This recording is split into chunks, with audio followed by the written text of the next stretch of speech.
Good evening. We're ready to start. Welcome to this evening's Board of Education meeting. Before we begin, I'd like to share with the audience that if you need Spanish translation services, we have Lupita here to assist you.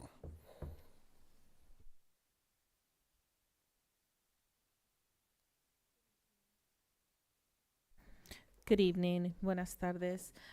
Si alguien necesita servicios de interpretación al español, por favor háganme saber. Estoy sentada aquí, su mano izquierda. Thank you. Thank you, Lupita. On behalf of the board, we'd like to share a reminder regarding the process for public comments during board meetings. For each agendized action, discussion, or information-only item, the board will hear from staff, then provide an opportunity for public comment, hold a board discussion, and a vote if it's necessary.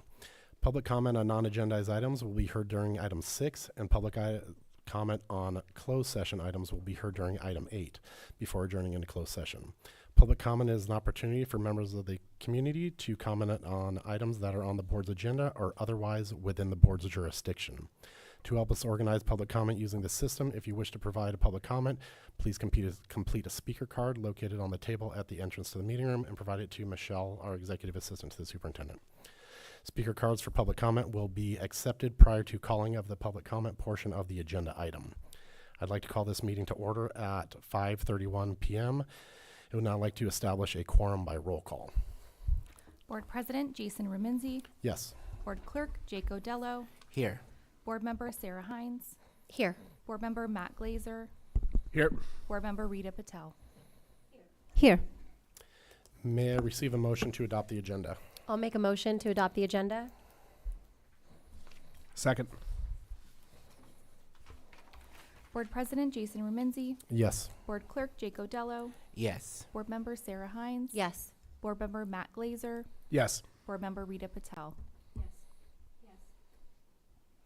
Did it work? Yes.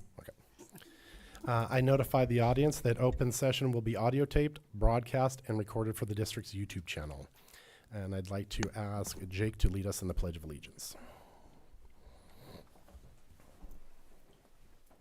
I pledge allegiance To the flag of the United States of America and to the republic for which it stands, one nation, under God, indivisible, with liberty and justice for all. Thank you. Moving on to item 2, reports. These are routine status updates regarding campus activities, meeting schedules, conferences, and meetings attended, and recent developments from our student representative and our union presidents for the ACT and CSEA. This evening we won't have a report from the ACT, and we'll be hearing from our newly elected CSEA president. We're going to start with our student representative, Colin Pritchard. Hello. So last week at Tular, the Alone Sisters of the Costanoan Rimsed Carmel tribe gave a presentation regarding their language, stories, and songs, which are traditions and ways of life for them. Also, they taught about the roots of the land surrounding Carmel. Now, this was a great time for the students to learn a little bit more about the native people in our area and to build a better appreciation for the beautiful land we are on and its rich history. Now, in a few weeks during February, Tular is going to be having their talent show. Now, every year, this talent show brings forth many students and gives them a platform to showcase their skills and express what they are passionate about. CMS just concluded their school spelling bee, so congrats to all the participants, as well as they're in the midst of their wiffle ball tournament for the 7th graders, so very important event right there. The boys and girls basketball teams are doing great, so please, if you have time, come out and support whenever you can. Carmel Valley High School just had 7 new students enroll this month, so they spent the first few weeks of the semester doing some team building exercises to make the students feel welcome. And they're coming up, they're attending a lab at the aquarium in a couple weeks and will donate time to this Santa Lucia Preserve to learn more about the removal of invasive species. Carmel High School is preparing for its upcoming Winter Ball, which is being hosted at the Monterey Conference Center on Saturday, January 25th from 7:30 to 10:30. And currently, the ASB team is trying to find a day to have the Student Government Day at City Hall. This is an annual event where students in ASB can act out a city council meeting where students fill all roles. And then on Friday, CHS has a rally to honor our winter sports athletes as well as club court nominees. Thank you so much. Thank you very much, Colin. Next, we'll hear from our newly elected CSEA president, Anna Medina. Welcome, Anna.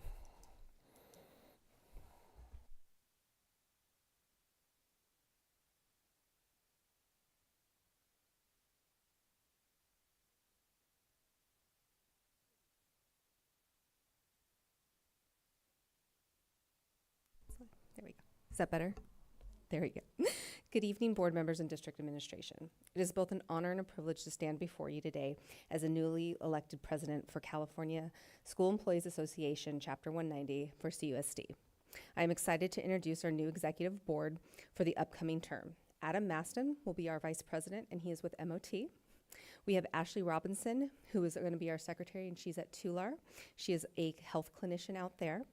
And then we have Marie Dart Newell, who's going to be our treasurer and continuing on with CCDC. And of course, we have Lisa Brazil, who will be continuing on as our past president and our new communications representative.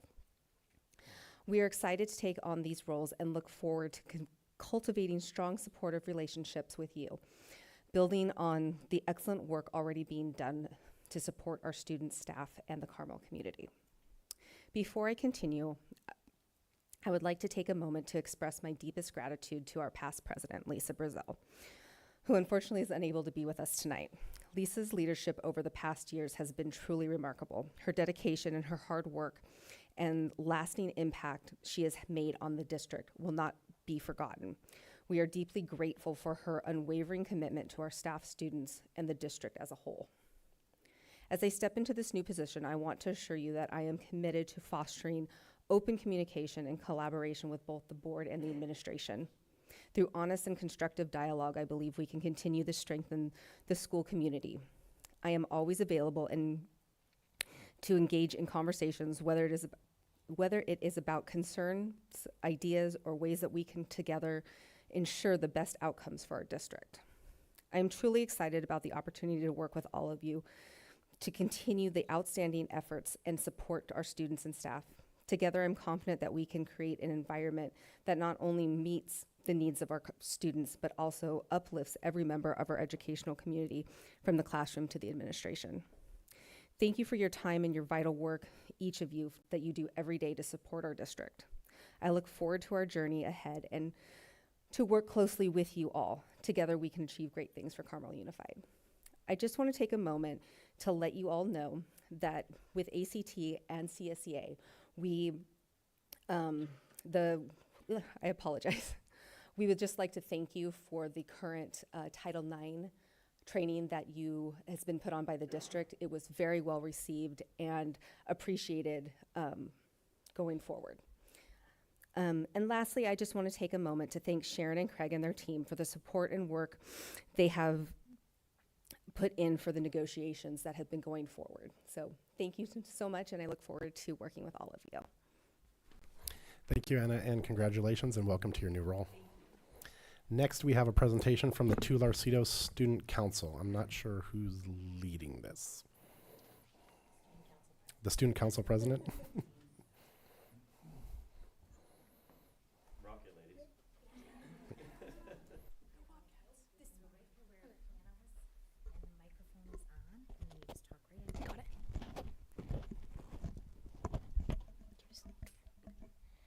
Hi, my name is Soleil Sonner. And I'm Emery. And we're here on behalf of the Tularcito Student Council. At Tular, we learned about boards and how each of the board members puts in a lot of their time, effort, and makes sacrifices to bring their perspective to help create a vision for the district. Well, in the abstract, that's very impressive. But then I looked all of you up online and I realized you guys have a lot to do besides this. Some of you are business owners, and some of you are parents, which normally is a full-time job. Just ask my mom. We are here to express our gratitude and diverse perspective you bring. and your commitment to policy that enriches our lives, so all of us can live in an environment that, as Superintendent Ofek said in the article I read yesterday, fosters academic excellence and responsible citizenship. Thank you for all you are doing, and if there is anything that Tularcito Student Council can do to support you, please let us know.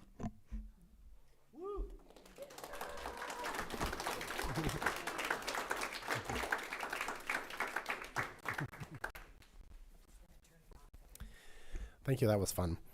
Next, we'll hear a superintendent report. These are routine status updates regarding campus activities, meeting schedules, conferences, and meetings attended, and recent developments from our superintendent, Sharon Ofek. All right, good evening. That was fantastic. Thank you so much to the students who spoke, but also all of the students who came in support of the students who spoke. The Tularcitos Student Council is made up of 4th and 5th graders. So thank you to the students and to their parents for bringing them here. Appreciate that. So good evening and Happy New Year to everybody. As we begin 2025, I want to take a moment to acknowledge that January is School Board Recognition Month as well. As you just heard from our Tularcitos Student Council, this is a time to honor the dedication and hard work of our Board of Education members who play a vital role in shaping the future of our district. We're grateful for your leadership, commitment, and tireless support of our students and our staff and our community. The first few weeks of January have been busy and productive, with a range of activities focused on strengthening our district's commitment to excellence. These include professional development sessions for our staff, leadership workshops for both the Board of Education and the Administrative Council, ongoing negotiations with our labor partners, and supporting new board members. In addition, I've had the privilege of visiting several campuses, staying connected with our schools, while also navigating national changes that may impact our school district in one way or another. As always, it's important to reiterate that Carmel Unified School District is unwavering in its commitment to serving our students to the best of our abilities. We continue to prioritize creating and sustaining safe, inclusive learning environments where every child can thrive, free from fear and anxiety. Whether we are addressing concerns related to immigration, changing Title IX regulations, bullying, or discrimination of any form, our focus will always be on fostering an environment where respect, support, engagement, and safety are at the forefront. So thank you again for your continued partnership as we work together to make a positive difference in the lives of our students. Thank you, Sharon. Agenda item 4, consent calendar. The board may bundle a number of items and act upon them together in one motion through the use of a consent calendar. Consent agenda items are routine items deemed to be non-controversial for which the board discussion is not anticipated and for which the superintendent recommends approval. There will be no discussion of these items prior to the vote unless any member or members of the board request specific items to be removed for discussion. The board did not receive any public comment requests for the consent calendar. So if there's nobody that wants to pull any items, may I receive a motion to adopt the agenda? I move to approve the consent agenda. I actually would yeah. like to pull something if Which ones? possible. J, the SARC report. Okay. I just wanted to. We'll approve Yeah. the rest of it and then we'll do the discussion for that. Is that the only one? Perfect, thank you. May I receive a motion to approve the consent agenda minus item J? I move to approve the consent agenda minus item J. Second. Board President Jason Remenzi, Yes. Board Clerk Jake Odello, Yes. Board Member Sarah Hines, Yes. Board Member Matt Glazer, Yes. Board Member Rita Patel. Yes. Go ahead, Rita. Okay, with the SARC reports, I just wanted to share with the public. These SARC reports are very important, in my opinion. As a new parent to the community, it was a main report that I looked at when evaluating schools and comparing schools to decide where I wanted to place my kids. So I just wanted to highlight that. And also, just I had a question. Were the SARC reports brought back, were they brought to the agenda last year? I wasn't on the board last year, so I'm not familiar, but I just wanted to make sure the public and the community and everybody had an opportunity to review them before they were brought back on consent for approval. Thank you. I'm assuming that that's a question. The annual practice is to bring the SARC reports forward. They're required to be approved by the Board of Education, and they're required to be posted on the website. So they are on the school district website and the site websites as well.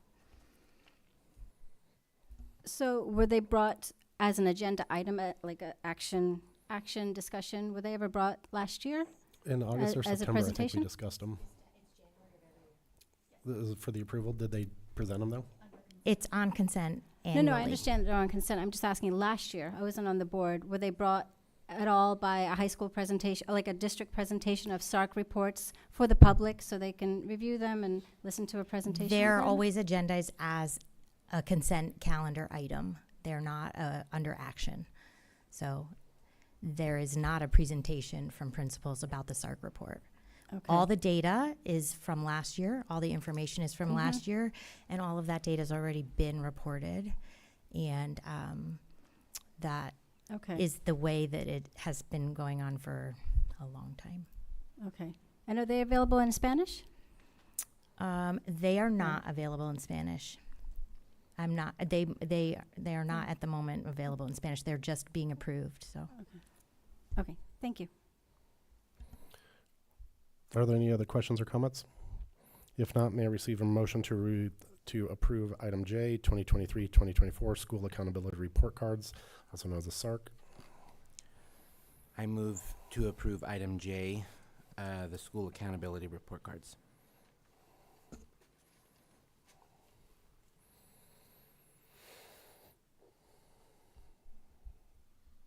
Second. Board President Jason Remenzi, Yes. Board Clerk Jake Odello, Yes. Board Member Sarah Hines, Yes. Board Member Matt Glazer, Yes. Board Member Rita Patel. Yes. Agenda item 5A, Title IX Quarterly Reporting, January 2025, with Title IX Coordinator Jackie Moran. Hi, everyone. You all hear me okay? Yes, we can hear you. Okay, great. Thank you. Sorry. This is the weird part where I can't see you, so I feel like I'm talking to myself or to the screen. Thank you all for inviting me to come today. Hello to all of the new board members. I have 2 items to go over today. So we're going to start with the Title IX quarterly report.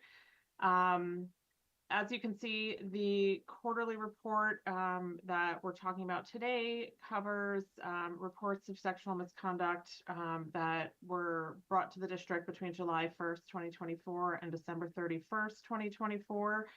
As of December 31st, I had received a total of 21 reports. 19 of those were resolved and 2 of them are still pending resolution. And just for the folks that are new to the board, I just want to clarify the distinction here between reports and complaints. And this is something that is based on the federal law, and it's also reflected in the board policy, that a report is defined as a notice to the district that an incident of sexual misconduct might have occurred. So that is information that comes to me generally through the district's online report form, or it can come to me via email, voicemail, any way that somebody wants to communicate with me. That's what we would consider a report. And that a complaint is an actual document, an oral or written request that is directed asking the district to investigate and make a determination about whether alleged misconduct occurred under Title IX.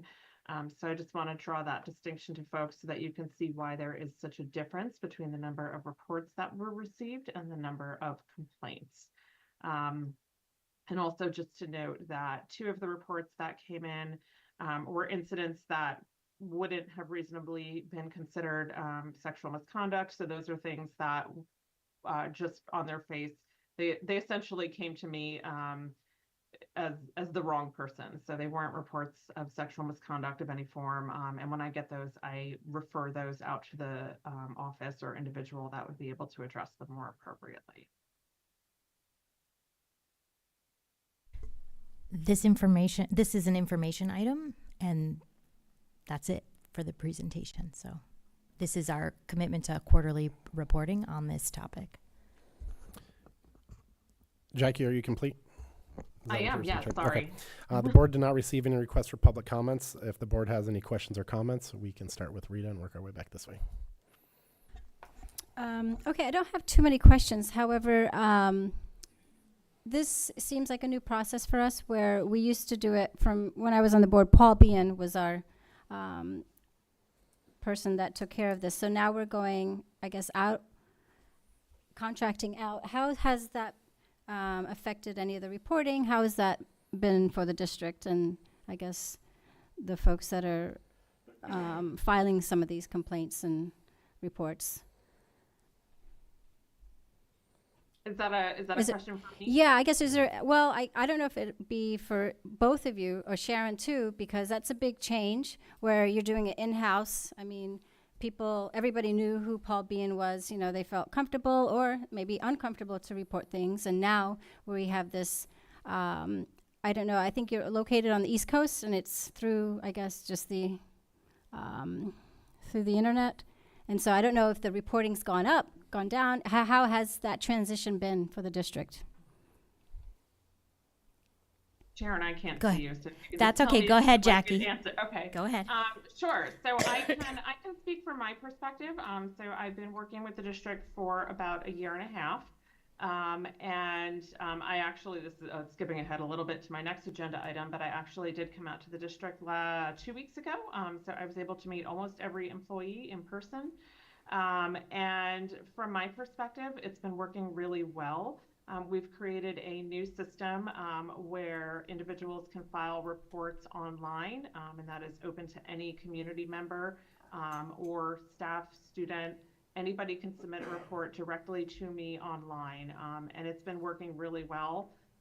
There is no barrier to reporting. I am, understanding that Carmel is a small community. I have no vested interest in, I don't know the people who might be involved in a case, which I think is really beneficial. And I also have a really extensive background specifically in Title IX work. So I've been doing this work for about 20 years. And I'm very transparent with folks that the only potential challenge is that I am 3 hours ahead of people. But that has not been an issue. That's been brought to my attention. I've gotten really positive feedback, and I think that was mentioned earlier in the board meeting as well, that staff members have been really pleased with the training that we've provided, and I've had no concerns about the ability for individuals to report. Sharon, I don't know if you have anything to add from your perspective. Nope. Hmm. I don't have any questions. I don't have any questions, but I do want to thank you, Jackie, for the work you've done over the past year and a half and the clear process that you've outlined to our teachers and our staff and our community. I think it's been really helpful, and I think it's been really clear for everybody. Also wanted to thank you for coming out and doing the training. As we heard this evening, I've also heard really positive feedback about it. So just wanted to thank you for all the hard work that you're doing on behalf of Carmel Unified.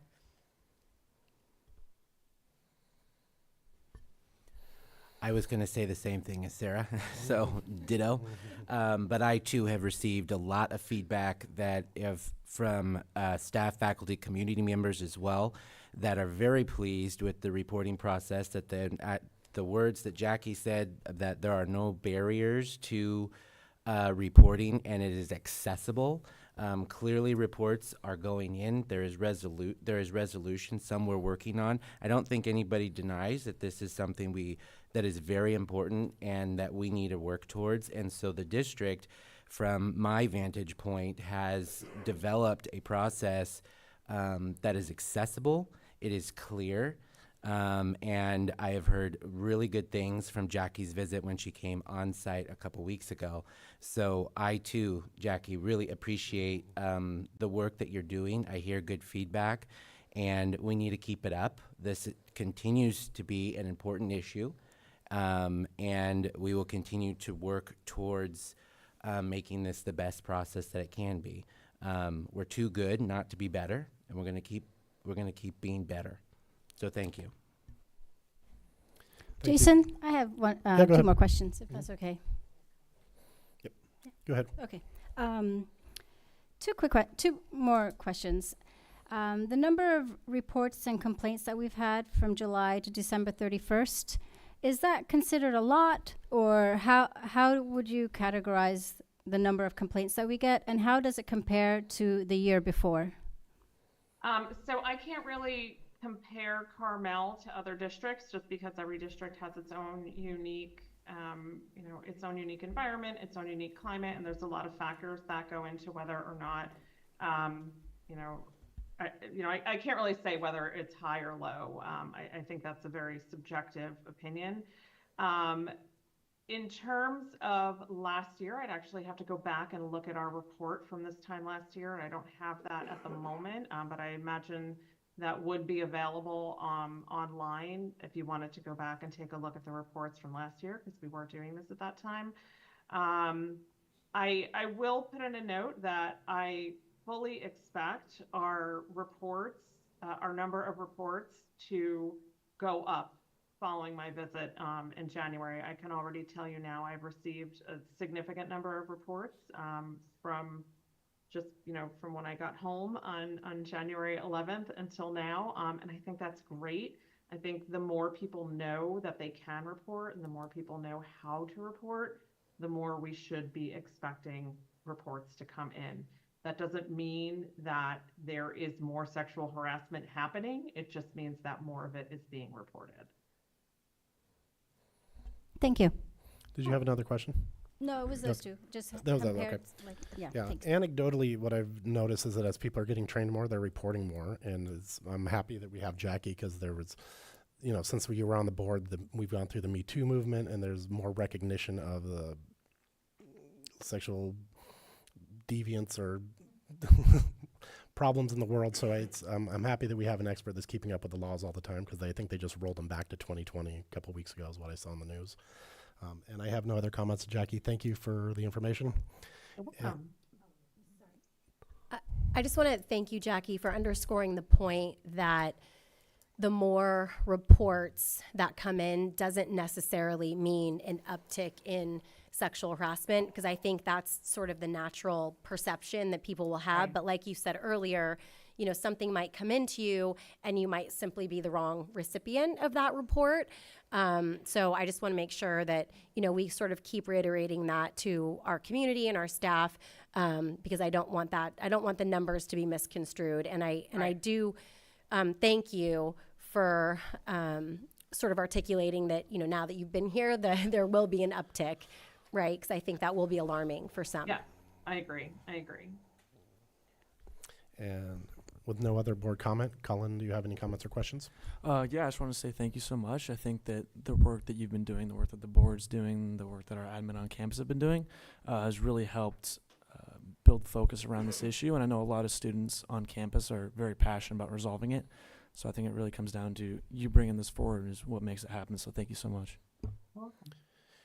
Thank you, Colin. This was an information-only item, so we'll move on to agenda item 5B, our Title IX regulation update, still with Jackie.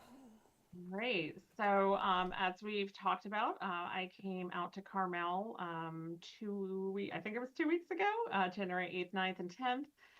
And I was able to do in-person training for all district employees. During the training, the sessions were about 45 minutes each, and each training included information on what Title IX is, what behaviors are prohibited by Title IX, what employees' obligations are to report potential violations, how to report, and then we had about 10 minutes at the end of each session to go through some scenarios that really led to some engaging and robust conversations with the participants. I was able to visit many of the district's buildings, met with administrators, and I had a great time. I hope everybody else benefited from the training. It sounds like you all did. And it really, as I said already, I think I have seen positive outcomes already. Again, just the fact that I'm getting reports from individuals that they know how to report was part of the goal, and it's something that we're seeing happening already. And I want to thank everyone for being so amenable to, especially the folks who drove me around and made sure that I was able to get to each site. I really appreciate that. And it was really wonderful to be able to actually come and meet folks face to face. So that was the in-person training. And then I think you just alluded to this, the regulatory update. Actually, while I was out at Carmel, there was a decision from a federal district court that vacated the 2024 Title IX regulations. So Essentially, this means that nationwide schools are going to be rolling back from the 2024 regulations to the 2020 Title IX regulations. So those who were on the board over the summer, you know that we revised all of the district's policies to comply with 2024. Now we're going to be coming back to you all to talk about the 2020 policies again and essentially readopt those. That is, there is not any guidance yet from the Department of Education. I don't know if we're going to receive any. If we do, I imagine it will be a couple of months until that comes out. So right now, the best course of action is to essentially roll back to where we were with the 2020 regulations. That is it for my regulation update. Thank you. The board received no requests for public comment, so and this again is an information only item, so we'll have a board discussion starting with Rita. No questions. So I wasn't on the board over the summer. Are there any bullet points that you could give us on what is rolled back without going too extensive? And also understanding how the federal courts work, if there's any anticipation that the nationwide action is then going to be overturned at some point. I don't remember where we stand there. Yeah, so those are actually two really good questions. So the first, it is possible that somebody could appeal the federal court's decision, but given the direction that the new administration has gone with Title IX, I don't expect that to happen. Historically, the Trump administration was very critical of the 2024 regulations and is actually the one that passed the 2020 regulations. So I think we're all expecting we're just going to land here with the 2020 regulations. In terms of, and this is I'll give you very high level, the items that are going to be different. So like some of the main distinctions between 2020 and 2024. One is the definition of sexual harassment under the 2024 regulations. It was referred to as behavior that is so severe or pervasive or objectively offensive that it limits someone's ability to participate in their educational activity or program. Under the 2020 regulations, the definition is behavior that is severe and pervasive, or so severe and pervasive that it limits someone's ability to participate. So it's a much narrower definition of sexual harassment. That doesn't mean that the behavior won't be addressed. It just won't be addressed under Title IX. So that's the one. That is essentially the biggest difference. And then procedurally, there's going to be some changes that are really on the back end, more from some of the things that I have to do. So under 2024, someone could verbally request an investigation. Under the 2020 regulations, they have to put it in writing and sign a document saying that they want to request an investigation. But none of this is a very heavy lift because we only lived with the 2024 regulations for about 6 months. So it's actually, I think unfortunately the biggest change is going to be having to update the website and pull down old regulations and pull down the 2024 ones and put the 2020 ones back up. But the actual change in practice is going to be pretty minor. I'll jump in and share that we are preparing to bring the revised policies to the February board meeting, assuming that we have the information we need to have. So February or March, but hopefully February, because the board does have to adopt the changed policies that are in alignment with the federal regulation, which has now reverted back. Thank you for that insight. That's really clarifying. And then my other question is, I think in line, Sharon, with what you're saying, is the nature of the conversation that we'll have around the adoption of the board policy. even though we are 5 years down the road from 2020, to ensure that our policies still include the import of Title IX and the behaviors that are expected while also complying with federal regulations, and our opportunity to participate in that policy creation.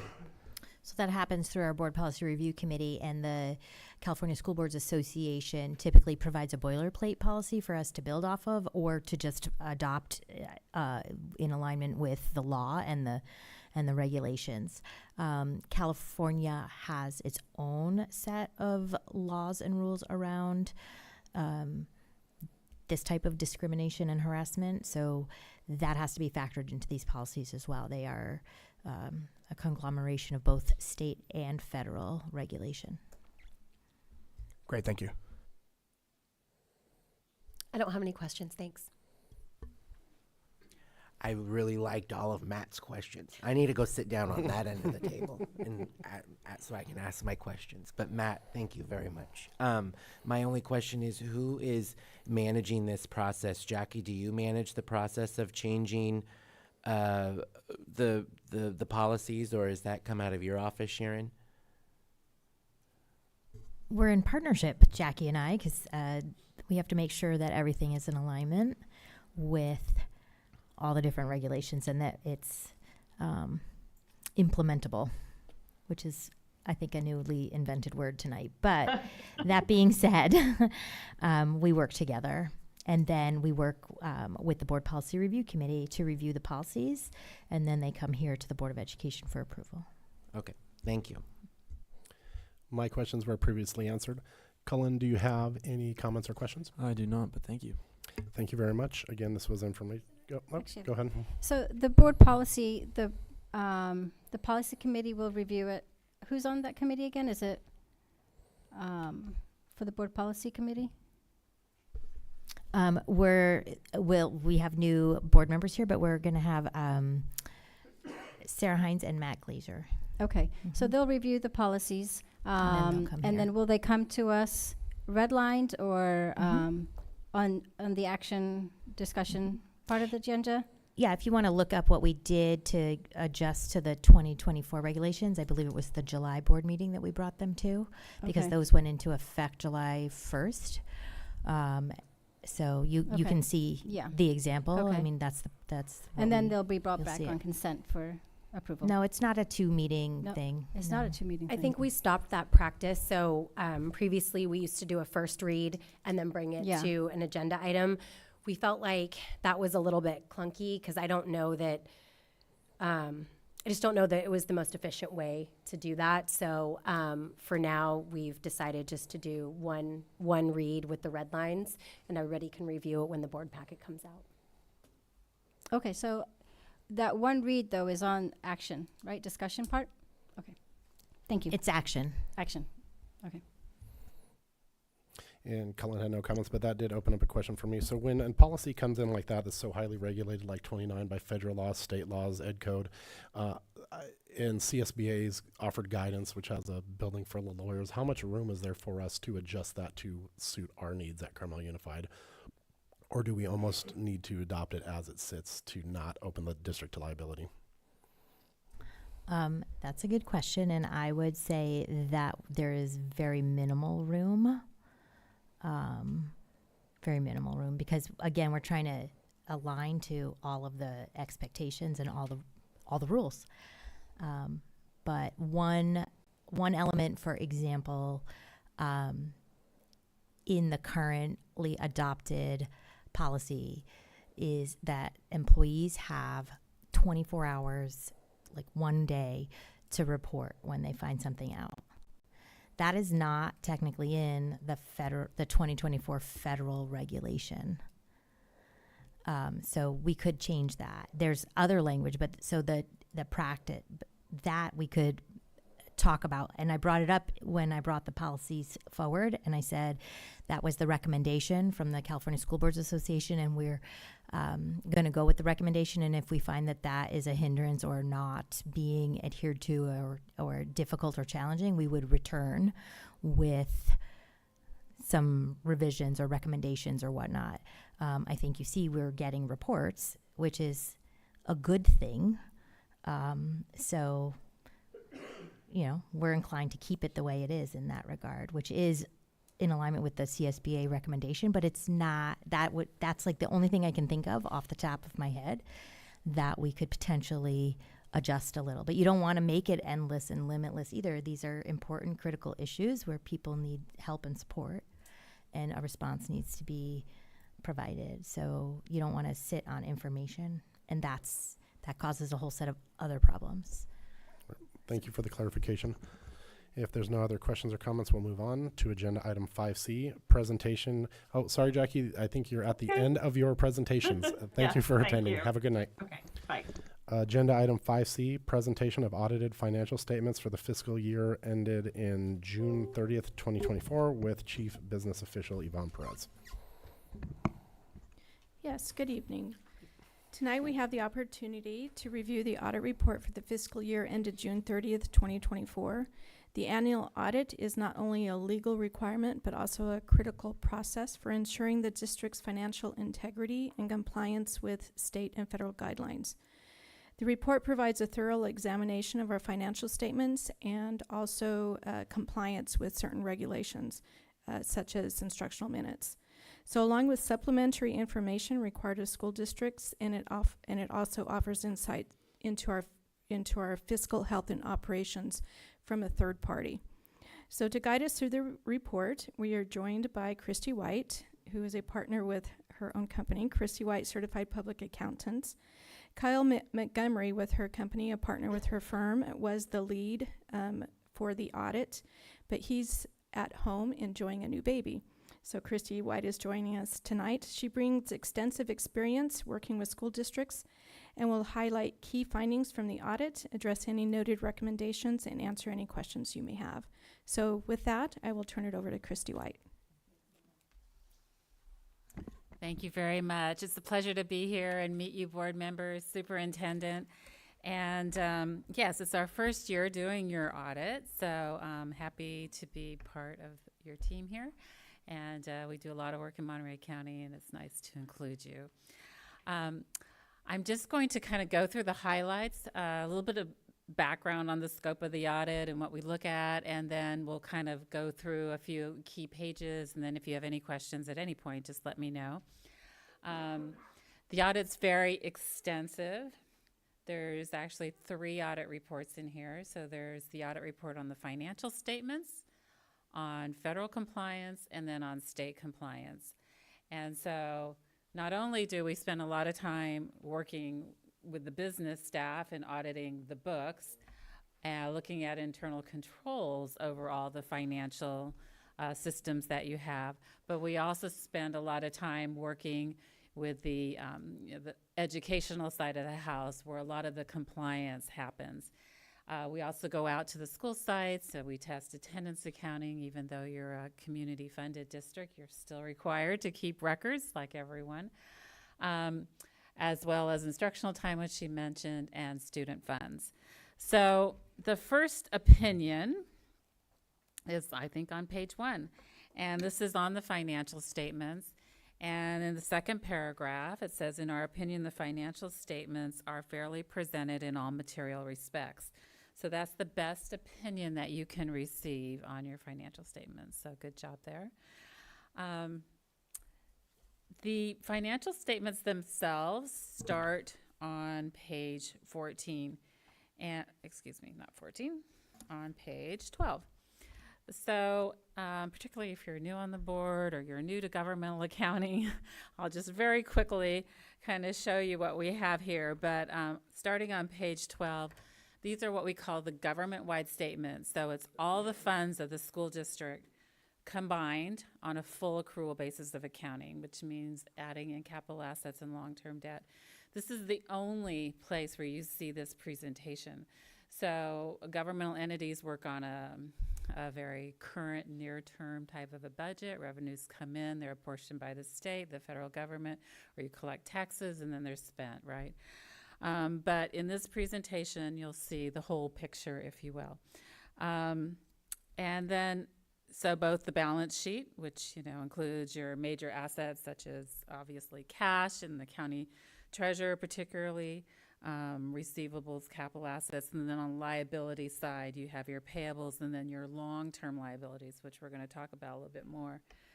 And then your net position, okay, which was a positive 9.6 million. And then the statement of activities is like the income statement, again, full accrual basis of accounting for the district as a whole. And it's shown by the different activities that you do, with instruction being, of course, the single largest. Starting on page 14, these are the fund statements. So this is how you do your budgeting. These are the unaudited actuals. And we report the general fund, of course, is your main operating fund. And then the other funds are much smaller in relationship, so they're aggregated together. But further back in the supplemental information, it's broken out by fund if you're interested. And they have a special purpose, right? They're the cafeteria operations, for example, or they're a special reserve, or they're a building projects type of funds. So that is shown there. And you can see the fund balances, which again are positive. General fund had a little over $30 million as of June 30th, 2024. And then on page 17, this is like the income statement for your funds. And again, you'll see the general fund and then all the other funds added together. And the net change was a positive $2 million for the year in your general fund. Okay, the footnotes provide more detail in all the major accounts. So, for example, we're not going to go through them all. Page 33 shows the breakdown of your cash and your investments. You know, clearly the majority is in the county treasury. This is at fair market value. And then you also have local bank accounts, which are shown there.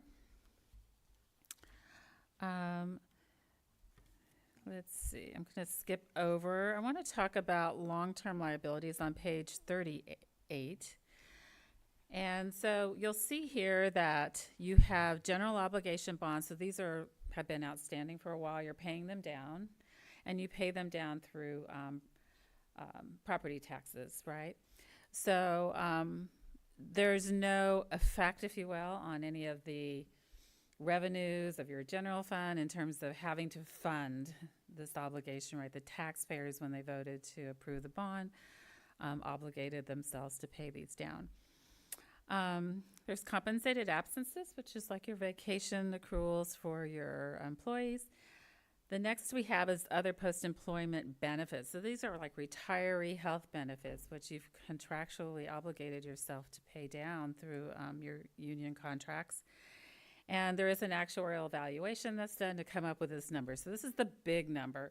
So, you know, if the district were to cease operations today and all the employees were to be paid out for future retiree health benefits, the actuary says you would owe about $11.5 million, correct? On an annual basis, though, you only pay out as people retire, as they draw down on these benefits. There's, some districts that will try to fund, if you will, in anticipation, particularly if this benefit is growing every year.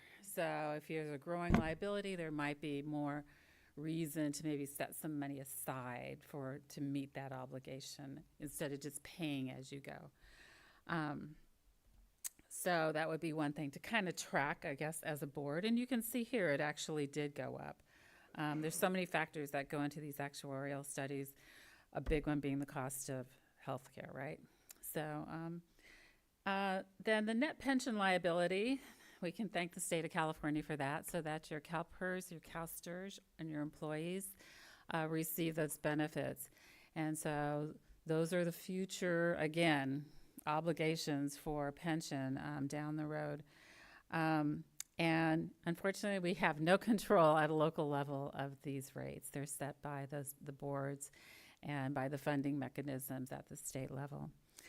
Okay, and there's more detail on all of those different liabilities. Page 39, these are your fund balances. So now we're looking at your general fund. There's you had $30 million in your ending balance. Some of it you can't spend, like inventory or a prepaid expense. Some are restricted by outside sources. So this would be a grant by an outside agency. And others are essentially determined by you, how you're going to set them aside for various purpose or just the rainy day reserve, right? And you had $22.7 million in that category, which is under the purview of this board right here. You're a basic aid district or community funded, so you receive your money from your taxes over what the state would pay you, right?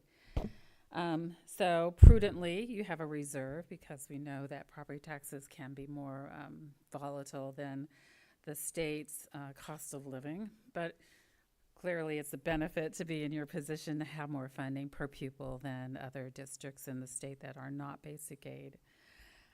You have some money set aside for some capital projects, deferred maintenance, textbooks, and so forth. Okay. I'm going to skip over now to, let's look at page 66. This is a financial trend of your general fund only, and it's a required schedule. And it shows the revenues, expenses, changes in your fund balance for your general fund for the past 3 years and then for the budget year. It shows the total ending fund balance, which we talked about.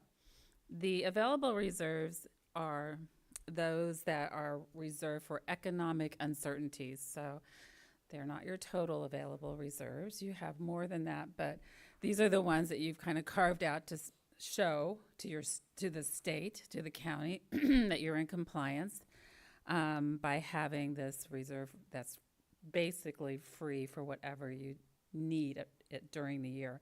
You can draw down on it during the year if you need to, and then replenish at the beginning of next year. Your ADAs dropped a little bit, but kind of holding steady, and that's shown there, as well as the long-term liabilities, which have gone up because of these actuarially determined amounts. And then we get into page 72, the other audit opinions. So this is a governmental entity, so we do our audit and governmental auditing standards. We look at your internal controls in relationship to your financial statements, or ability to prepare accurate financial statements. And so we do some limited testing in the area. This is not an opinion on your controls, but if there was a significant deficiency, we would report it. And we found none, which is good.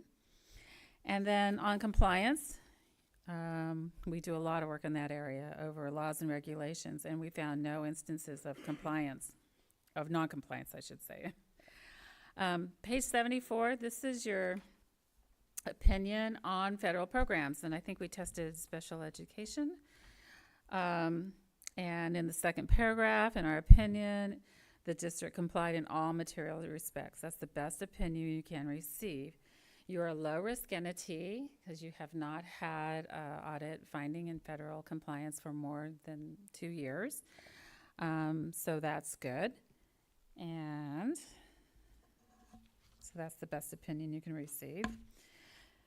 Then there's the state compliance. That's on page 77. And there's a lot of work that we do here. The state comes out with an annual audit guide every year and requires what we are going to look at. And you can see on page 78 and 79 the areas that are applicable to this district. Everything from attendance related to instructional materials, class size, teacher salaries. Prop 28 has been big this year. The arts and music, that you supplement your program that you were doing before with this new money. And so we tested that and found you in compliance. Another new area was the educator effectiveness, as well as the expanded learning opportunities continues to be a big audit area. A lot of these programs, as you probably well know, are very prescriptive and things you have to do. You were talking about the SARC earlier. That's also on this list, in terms of approving it and having hearings and, various accounting that has to go on behind the scenes. So in doing all of this work, we found no instances of noncompliance, so that's very good. So page 81 summarizes the audit. Those three areas, financial, federal, state, you have the best opinion on each, which is unmodified opinion. And we had no findings to report. You had one finding in the previous year, which we looked at and found you to have corrected that in this year. So overall, a clean audit, which is great. And if you have any questions, I'm happy to answer it. And I also want to just thank the district and the business office in particular for working with us so well this year. Thank you. Thank you. The board received no requests for public comment, so if there's any questions from the board, we can start with Rita and work our way back this way. And if anybody has more than one question, feel free to ask them all at the same time. Well, I already submitted all my questions, so I think I received all the questions, responses to my questions, so I don't really want to repeat all the questions that I asked. However, I guess for the public's interest, when they see audits like this, they always see words like deficit. Could you talk a little bit more about that? Because the public is watching and it's recorded, so they could understand when it says like deficit for the past 2 years and things like that. It kind of sets off, alarms for some folks. Could you explain that a little bit? Sure. Yeah, one of the things that we have to consider in doing our audit is whether the district is a going concern financially. All right, so that's one thing we have to look at. So there's different things that could set off a red flag, such as continued unplanned deficit spending, for example, or budgets that can't be put together to meet the current or the future year's obligations. So, every year in a school district, you're either going to budget to the penny, or you're going to deficit spend, or you're going to have a surplus. So, but hopefully if you are deficit spending, you're doing that knowingly and with a plan, and you're managing your reserves. I think that's the bigger thing to manage is your reserves. What is an adequate level, and how can you put together a budget that gives you that cushion, if you will, going into the current budget year ahead. And we actually look 2 years out beyond that, the district does. So I hope that answers your question. Okay. And then these are questions for the community, really for them to hear and understand. Long-term liabilities, that's another area of interest for the public. You explained that we have the pay-as-you-go method. What other method would the district consider? Right. So one way to manage the other post-employment benefits would be to set money aside either in your reserves or in a trust if you wanted to. In a trust, it would be irrevocable, so that any money you put in there would have to go towards paying off the other post-employment benefits. So that could be something the district might look at and perhaps has looked at, I understand, in the past. I feel like it's, if you, again, have this kind of growing liability, it takes a little forecasting, I suppose, on the district's part to see whether or not it would be prudent to set some money aside, even if you're just carving it out of your ending fund balance reserve, to acknowledge that you're going to need that down the road. So, Okay. okay. That's it for now. If I have any more questions, I'll chime back in. Thank you very much. My question is one of character. In working with our business office, did you find it easy and in integrity to get the information that you needed to conduct your audit completely? Yes. And in fact, one of the correspondence that we do provide to the board, I don't know if you have it in front of you, if we did have any disagreements or unresolved issues, difficulties encountered during the audit, we're obligated to report this to you. And But we did not. did the business office seem prepared and forthcoming with all of the requests, and that it was not a matter of stress, but it was a matter of business conduct to conduct the audit? Yeah, absolutely. Okay, well then I want to acknowledge the business office for being prepared and being able to, on a day-to-day, provide us with the information we need to make decisions, and that the audit affirms the confidence that we can have in the financial reporting that we get throughout the year. So thank you for doing that as an independent outside person. Great, you're welcome. I also just wanted to thank the district office and district staff for all the work that goes into putting this together, and thank you as well. And as a past board president, thank you, Jason, for being a part of it as well. I know that there was an interview that probably took place between the two of you for information gathering. So thank you to all involved. I know this is it's a very detailed process. So thank you so much. I may have missed it in here, but how long does this audit usually take? Like, when did you start? Yeah. It takes throughout the year. If you were to add up the total time, it would probably be 2 or 3 weeks with a couple of people during the year. But we start, in fact, we're about ready to schedule the audit for the 24-25 year. So the year you're actually operating in, we come out and audit. And we start looking at controls and compliance and student funds and anything that we can. And then once you close the books, then we come back in the fall and we audit the year-end financials and then draft the report. So it's basically 2 major segments of work during the year. And how many people do you have working on that?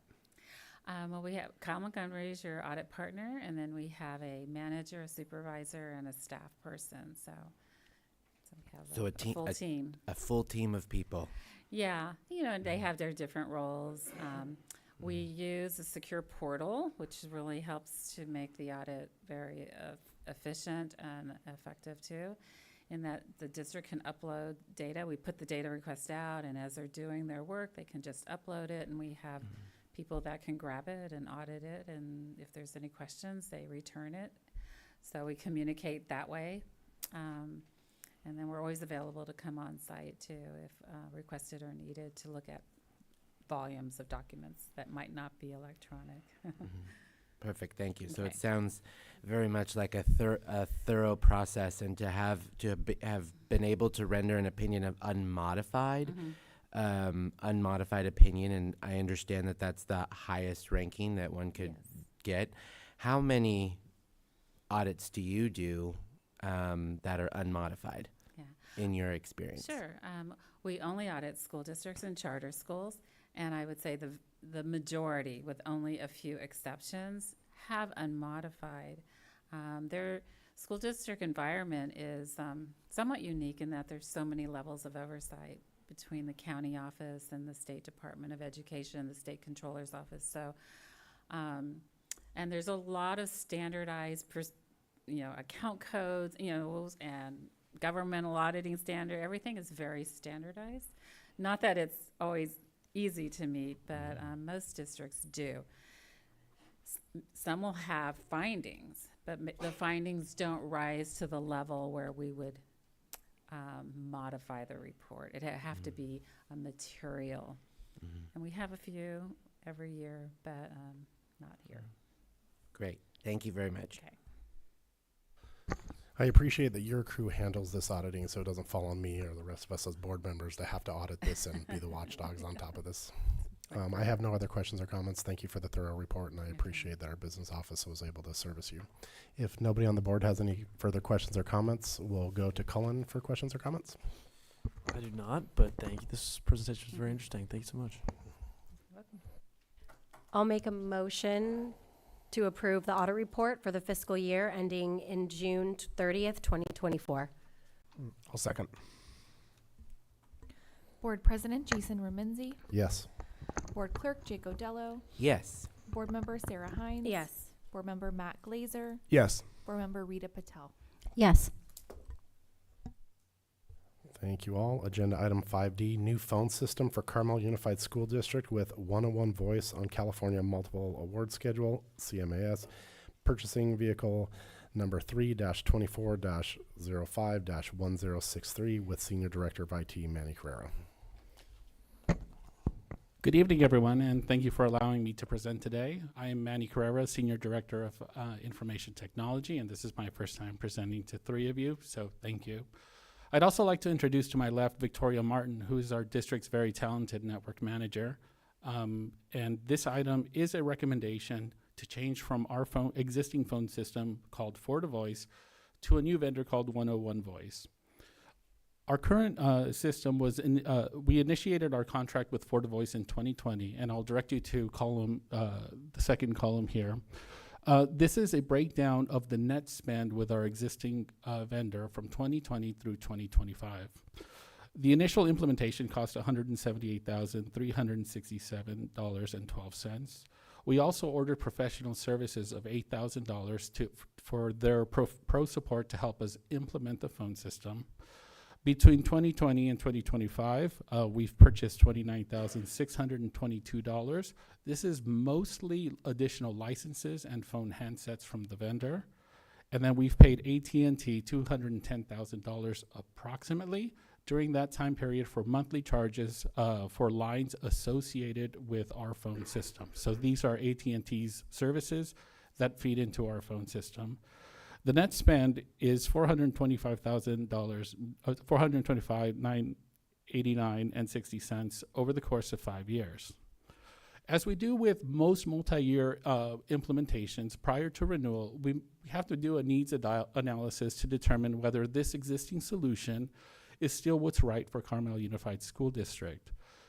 The emphasis on the phone system's needs analysis focused on safety issues. Is this critical piece of infrastructure, giving us what we need from the safety perspective? And what we found were two key issues with the safety, related to safety gaps in this system. Number one, this existing phone system is not E911 compliant. Excuse me. What E911 compliant means is that you need to be able, when you dial 911 from a district handset, you need to be, the 911 dispatcher needs to be able to determine the phone number and the address that the call originates from. Whether you're in Kashawa or Captain Cooper with this phone system as implemented, the dispatcher will see the address and phone number for this location. So that is a critical vulnerability that needs to be addressed as soon as possible. Second, there is a network, in the event of a network issue, similar to what we encountered during finals week this December. If the network at the site is down, the phone system is non-functional. This means external calls are not functional, 911 services are not functional on our district handsets, and the principals can't do all calls at their site. So we engaged with the vendor to try to determine how we could get our existing phone system that we've already invested a significant amount in to where we needed it to be. And the response was a little bit surprising. First, they presented us with a third-party consultant. So this wouldn't be working with them. This would be working with a third-party consultant who said they would diagnose our issues for $20,800, which I added in the third column under professional services if we were to renew with this vendor. The second surprising bit of feedback that we got from them is if we wanted to renew services with them, we would need to replace our handsets, which are just 5 years old, in order to continue working with them. So the total cost for replacing the handsets would be $105,700 plus professional services of $20,800. At this point, we start doing outreach to other school districts to determine what's working best in our field. I mean, we have lots of children, lots of staff on campus that are very dependent on this infrastructure. And the clear recommendation from K-12 IT leaders across the state was to take a look at 101 Voice. So we did.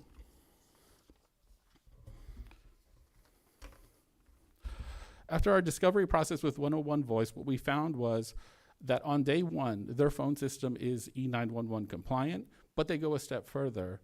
It's not only E911 compliant to the phone number and the address, it will tell you which room number the call is originating from. Additionally, during a network outage, and this is a pretty cool bit of tech, during a network outage, their phone systems will switch from using our network to communicate with their servers. It'll switch to either a cellular or satellite connection. So the folks at Cooper, they'll switch to a satellite connection because they have no cell phone service over there. Same with River. Tularcitos will use a cellular redundant connection. So even if our network is down, our phone system's up. So when taking a look at the net spend over, when considering whether to renew with FortiVoice or to move on to 101 Voice, the difference is about $13,500 over the course of 5 years. That comes out to about $225 a month. So with that difference and the enhanced services and safety that you would get by changing to 101 Voice, I think it's worth the consideration to make this move at this time. At this time, I'd like to invite you, any questions. The board did not receive any requests for public comment, so we can move on to board discussion, starting with Rita. Actually, that was a very thorough presentation, and I don't have too many questions. At this point, I'd like to say thank you for your presentation and including some of the concerns that I've had, especially in December during finals time when the phones went down. It says phone handset warranty 10 years. Do you anticipate this network? I mean, with technology, things are always changing and updating. What do you expect in the next 10 years to happen? It looks like a good warranty, but So the furthest I would go with any sort of long-term deal on a piece of tech is right around 5 years. Mm-hmm. The 10-year warranty, what that means is you can take your handsets with you and move to another vendor if this existing vendor doesn't suit our needs anymore. As far as where things are going, I think that things are going into the cloud. So this is a move from an on-premise phone setup where we run our own little mini phone company. This is offsetting it to the cloud, where it will have redundant services and we'll have professional support.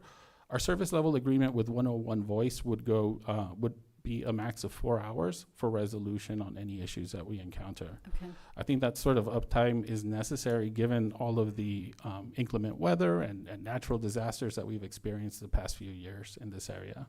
Okay. Always happy to invest in our technology and upgrade our systems. Thank you very much. Thank you. Thank you for your one point. I'm also into tech, so this is good stuff. One of my questions and about exposure to the system is with where AT&T stands and their infrastructure. What I wasn't clear about is the monthly service agreement is with running this system on AT&T's infrastructure hardware, right? So what we are going to do is we're going to port over the numbers from AT&T that are in use now, and we're going to port them over into a cloud provider. Now, AT&T will do some, we estimate that we're going to shed $210,000 of what we're spending now on these lines to keep our phone system active. We are going to cancel those lines, and those lines will be now provided by the vendor. I'm sure living in your area, you've seen all of the news with POTS lines and how AT&T no longer wants to support them. Right. I think that this is a move that insulates us from that sort of action. From what I've seen in analyzing our AT&T bills, which are pretty complex, we've seen them double in price, the plain old telephone lines. So we will no longer be using these lines from AT&T, but we will keep our fax lines up as a third. So if in the event that if something unforeseen happens, our network is down, electrical issues, we can still rely on those lines. Those lines will not be getting cut. And then for the emergency backup for the satellite down by us or whatever you said for the local backup. Yeah, cellular. Cellular. I don't even think about that anymore. Is there satellite infrastructure already in place, or is that an additional cost as part of this for the backup plan? This is included in the solution. So the redundancy is part of their plan using CMAS, using the purchasing vehicle that we plan to purchase this on.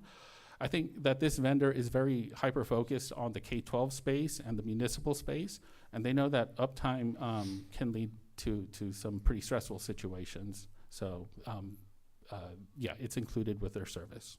Okay, and my last question is, and this may not be for you, but you may know, which is around some federal funding for K-12 communication improvements. Do we have access to that? I know we got a presentation in Big Sur about some rural school district funding, and it may not apply to the whole district, but maybe certain sites. We do utilize rural school district funding in the form of E-rate projects, which you may see one or two coming up in the near future.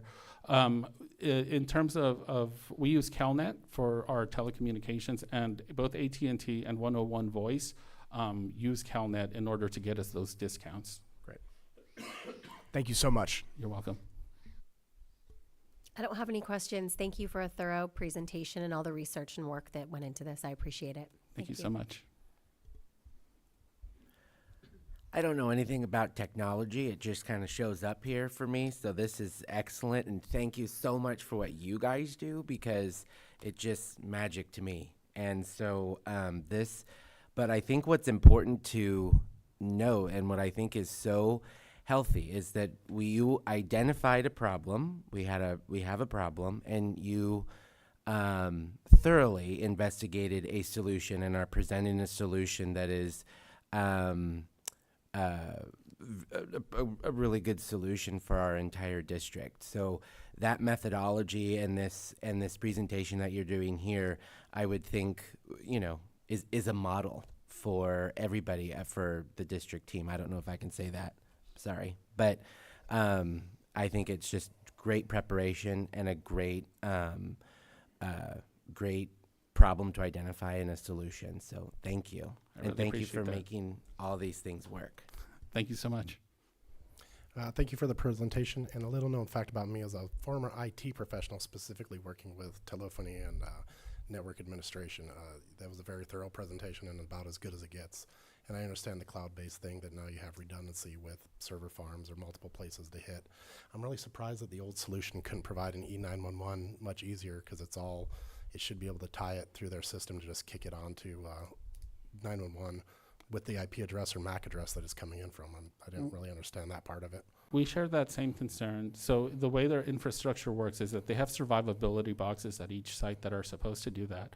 But due to the lack of dependability on the plain old telephone lines that would be utilized to connect the survivability boxes, that became a not fully functional solution.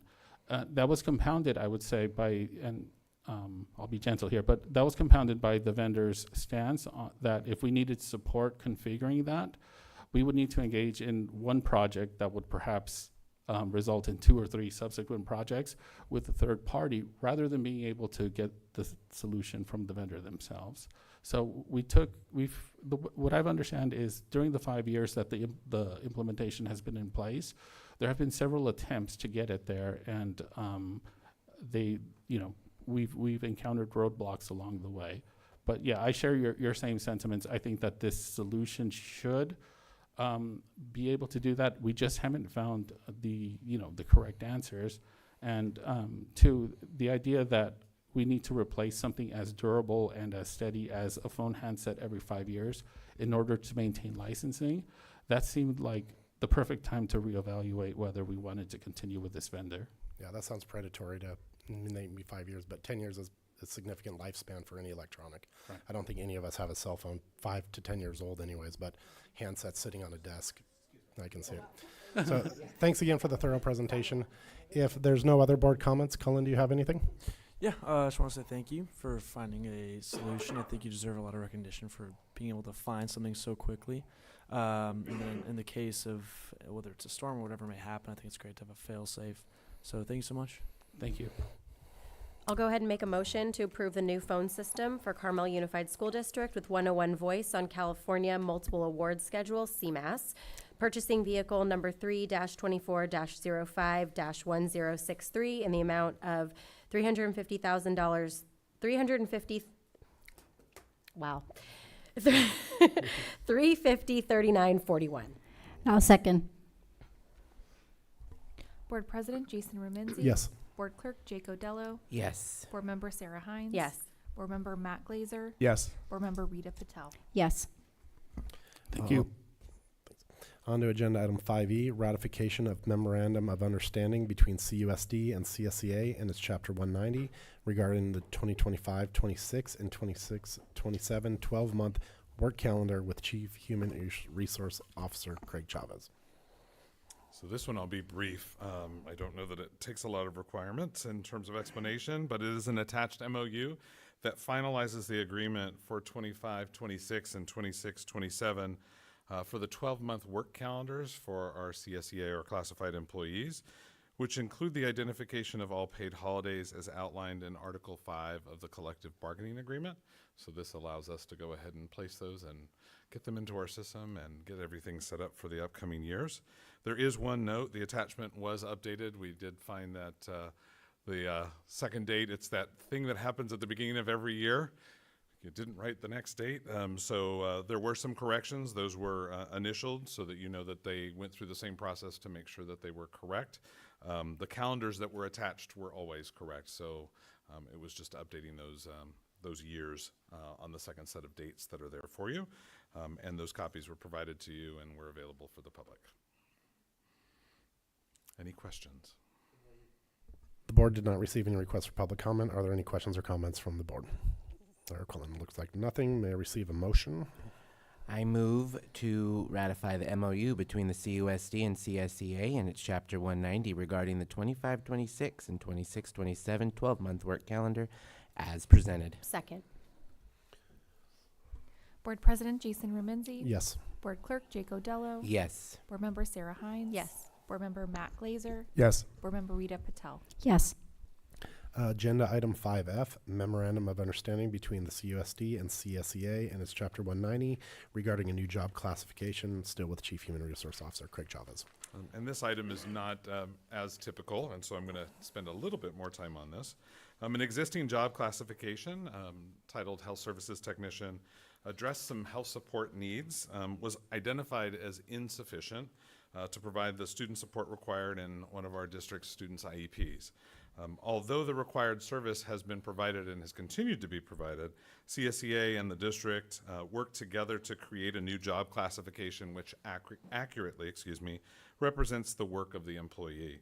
The paraeducator special education, SPHC, or specialized physical health care, is distinguished from a paraeducator in special education by the requirement to perform specialized physical health care procedures as a part of their regular assignment. The MOU between the parties reflects the salary range placement and how the transition to the new job classification will impact the affected employee, but it does not change the service that's being provided to the student. So that is what's being presented to you this evening. And with the board not receiving any public comment, are there any questions or comments from the board or Cullen? It's not really a question, I guess just clarification. It says there's no impact, but it sounds like enhanced. Is there enhanced services or? There isn't actually. One of the things that's important in terms of job descriptions is they accurately reflect the work that's being done. And so there was a job classification or a job description which was being utilized, which was identified as not accurately describing the work that was being done by that particular employee. And so this is created from that. It doesn't change the services because those are outlined in the IEP and outlined in other documents that are required that we've been following all along. So the staff have been, so they've been performing these duties. Correct. So the job description didn't match actually what they were doing. Okay. Correct. So to the students though, they are receiving the proper care and services that we are required to That is correct, provide. and have been all along. Okay, thank you. Thanks for the clarification, Craig. If there's no other questions or comments, may I receive a motion? I'll make a motion to approve the MOU between CUSD and CSCA, Chapter 190 regarding a new job classification as presented. I'll second. Board President Jason Remenzi. Yes. Board Clerk Jake Odello. Yes. Board Member Sarah Hines. Yes. Board Member Matt Glazer, Yes. Board Member Rita Patel. Yes. Agenda item 5G, Memorandum of Understanding between the CUSD and CSEA and its Chapter 190 regarding revised job description with Chief Human Resource Officer Craig Chavez. So my final one for you this evening, as a result of a reclassification request, which the process is outlined in the collective bargaining agreement with CSEA, or the contract as most people know it, the reclassification committee was formed, and after a result of that process, recommended a few updates to the library media technician job description to more accurately align the work to the approved job description. The attached job description reflects the work of existing positions at Carmel River, Tularcitos, CMS, and CHS. There are no other changes recommended by the committee related to the submitted requests. So this is the entirety of the recommendation. And the board received no requests for public comment. Does anybody on the board or Cullen have a question or comment on this item? Can I just ask a question about process? When you arrive, when the reclassification committee is formed, they have a clear question in front of them. And then once engaged in the process, how did the process go? Did it go well? Was it thorough and the result is what you would expect and you stand in integrity? My in the statement decision? to the individuals that I shared, so I shared that with Sharon and the president of CSEA at the time, Lisa Brazil. It was my evaluation that process that was used this time was actually probably the best that it's gone during the tenure that I've been here. It was most clear. I felt like the individuals who were part of the committee understood their role and understood what they were charged with doing, and I thought that their insight and the questions that they asked and the process that they followed was excellent. So I think the result that they reached was one that they're comfortable with and moved forward as such. Great. I have no other questions. If there's no other questions or comments, may I receive a motion? So moved. Do you want me to read the whole Second. Board President Jason Rumenzi. Yes. Board Clerk Jake Odello. Yes. Board Member Sarah Hines. Yes. Board Member Matt Glazer. Yes. Board Member Rita Patel. Yes. Thank you, Craig. Agenda item 6, public comment on non-agendized items. Members of the public may address the board regarding items or topics within the board's jurisdictions that are not on the agenda at this time. And since we did not receive any requests for public comment, we will move on to informal report from our superintendent, Sharon Ofick. I do not have an informal report this evening. Thank you. Item 8, closed session. Before we adjourn into closed session, the board will identify the closed session items and provide an opportunity for the public to comment on these items. Item 8A, conference with legal counsel, existing litigation pursuant to Government Code 54956.9, subdivision D1, Monterey County Superior Court case number 23CV003167, Davi Christine versus Carmel Unified School District. Item 8B, public employee discipline, dismissal, release pursuant to Government Code 54957, subdivision B1. Item 8C, conference with labor negotiator pursuant to Government Code 54957.6. Agency designated representative is Craig Chavez. Employer organizations are CSEA, ACT, and non-represented groups. The board did not receive any requests for public comment, so we will adjourn to closed session at 6:58 p.m.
The board adjourns out of closed session at 9:07 p.m. Coming out of closed session, the board reports the following. For item 9A, the board met with legal counsel who provided an update regarding the case referenced on the agenda. For item 9B, the board met with staff and legal counsel who provided an update. For item 9C, the board met with district staff who provided an update. I adjourn this meeting at 9:07 p.m.